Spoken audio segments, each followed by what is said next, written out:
ઉકળતા તેલમાં ફ્રેન્ડ્સ કાચું લસણ ઉમેરી બનાવો શિયાળા સ્પેશિયલ નવીન વાનગી જે તમને ખૂબ જ પસંદ આવવાની છે. તો પેનમાં આપણે થોડું ઘી અને સિંગ તેલ ઉમેરવાનું છે અને ઘી તેલ સરસ ગરમ થઈ જાય ને ફ્રેન્ડ્સ, પછી તેની અંદર આપણે ઉમેરી દઈશું લસણની કળીઓ. આ લસણની કળીઓને આપણે 80% સુધી સરસ ફ્રાય કરી લેવાની છે. આપણે તેને ઓવરકુક નથી કરવાની. સરસ એવી આ રીતે હલકી ગોલ્ડન કલરની થઈ જાય ને ત્યાં સુધી આપણે તેને ફ્રાય કરી લેશું. પછી જે ઘી તેલ બચેલું છે તેની અંદર રાઈ, જીરું, સૂકી મેથી, તમાલપત્ર અને 2 સૂકા મરચાં ઉમેરી દઈશું. સાથે મીઠા લીમડાના પાન ઉમેરી દેવાના છે અને થોડી એવી હિંગ ઉમેરી દઈશું અને આપણે થોડી એવી ડુંગળીની પ્યોરી કરીને રાખેલી છે 1 બાઉલ જેટલી તે ઉમેરી દઈશું અને પ્યોરીને આપણે સારી રીતે સાતળી લેવાની છે.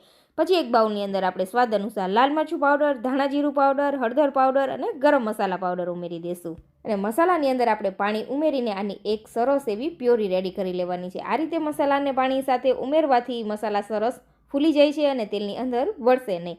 તો હવે ડુંગળી પણ આપણી અહીંયા સારી રીતે સતળાઈ ગઈ છે. તો તેની અંદર આપણે જે મસાલાવાળી પેસ્ટ હતી તે ઉમેરી દેવાની છે અને 1 ચમચી આપણે ક્રશ કરેલું લસણ ઉમેરી દઈશું. લસણ તળીને ઉમેરીએ છીએ ને એટલે આપણે થોડું લસણ ઉમેરીશું. સાથે જ આપણે ટમેટાની પ્યુરી ઉમેરી દઈશું અને સ્વાદ અનુસાર નમક ઉમેરીને જ્યાં સુધી કિનારાથી તેલ અલગ ન થાય ત્યાં સુધી આપણે ગ્રેવીને સાતળવાની છે ફ્રેન્ડ્સ. તો અહીંયા જોઈ શકો છો તેલ સરસ અલગ થઈ ગયું છે. તો હવે તેલની અંદર આપણે જે ફ્રાય કરેલું લસણ હતું તે ઉમેરી દઈશું અને ગ્રેવી માટે આપણે અહીંયા ગરમ પાણી ઉમેરવાનું છે. તો આ રીતે પાણી સરસ ઉકળી જાય ને પછી ઉપરથી આપણે ફરી થોડો ગરમ મસાલો અને અડધી ચમચી જેટલી કસૂરી મેથી ઉમેરી દઈશું અને સાથે જ ગાંઠિયા ઉમેરી દેવાના છે, ભાવનગરી ગાંઠિયા.